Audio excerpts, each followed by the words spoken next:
د چات جی پي ټي د زده کړې لړۍ دریمه ویډیو ته ښه راغلاست. په اول او دوم ویډیو کې مو د چات جی پي ټي په استعمال او تر لسو زیاتو آپشنو باندې خبرې وکړې.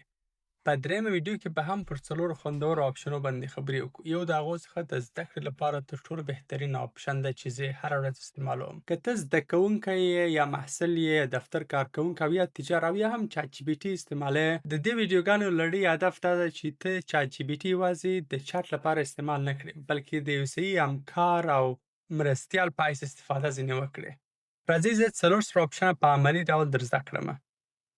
اولنی آپشن د ویب سرچ آپشن ده. په دې آپشن کې موږ کولی سو د چات جی پي ټي څخه د تازه خبرونو، د تحقیق او احصایې اړوند پوښتنې وکړو. د مثال په ډول زه ورته وایم په 2014 کې د افغانستان د انټرنیټ کارکوونکي وروستۍ شمېره څومره ده. دلته به موږ ته چات جی پي ټي ټول تازه معلومات راټولوي او سرچینه به یې هم راته ښیي.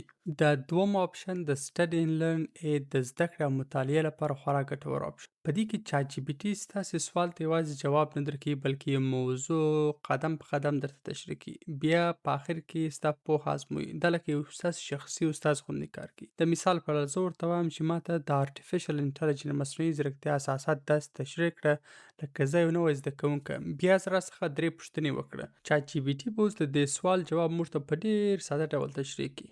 ښایسته مثالونه به هم راکړي او په آخر کې به زموږ څخه سوالونه هم وکړي چې پوه سو چې موږ په دې موضوع پوه سوي یو او که یا. دریم آپشن یې د چات جی پي ټي کانوس ده. که چیرې تاسو لیکونو ته یا کوډونو کې په مستقیم ډول غواړئ کار وکړئ، د عادي چات خلاف دلته تاسو کولی سئ یو متن پخپله اپډیټ کړئ او یا هم د چات جی پي ټي څخه د ځانګړو برخو د اصلاح غوښتنه کولی سئ. د مثال په ډول زه ورته وایم د اقلیم بدلون کلایمټ چینج په اړه د 500 کلمو یو اکاډمیک مقاله ماته ولیکه له مقدمې، اصلي برخې او پایلې سره. چات جی پي ټي به اوس ماته زما د سوال مطابق مقاله ولیکي. زه کولی سم دا مقاله ډاونلوډ هم کړم اوس، خو زه غواړم چې دا مقاله کې تغییرات راولم. مثلا ورته ویلی سئ چې یو متن درته لنډ کړي یا اوږد کړي او یا ګرامري ډول تغییر کې راولي. ته د چات جی پي ټي څخه پوښتنه په لیکلو کې چې په دې ټکسټ کې څه تغییرات راولي. دا عین لکه مایکروسافت ورډ داسې ده چې ته ځې په ماوس باندې کلیک کوې، دلته د هغه پر ځای ته چات جی پي ټي ته وایي چې تا ته کوم کارونه وکړي. ته کولی سې وګورې چې کوم تغییرات تا کې راوستلي دي. ته کولی سې تغییرات بیرته شاته راولې او یا هم کولی سې د ډاکومنټ پرنټ کې ډاونلوډ یې کړې، پرنټ یې کړې د پي ډي اف او یا ډاکومنټ په بڼه. څلورم آپشن یې د کویزز ده.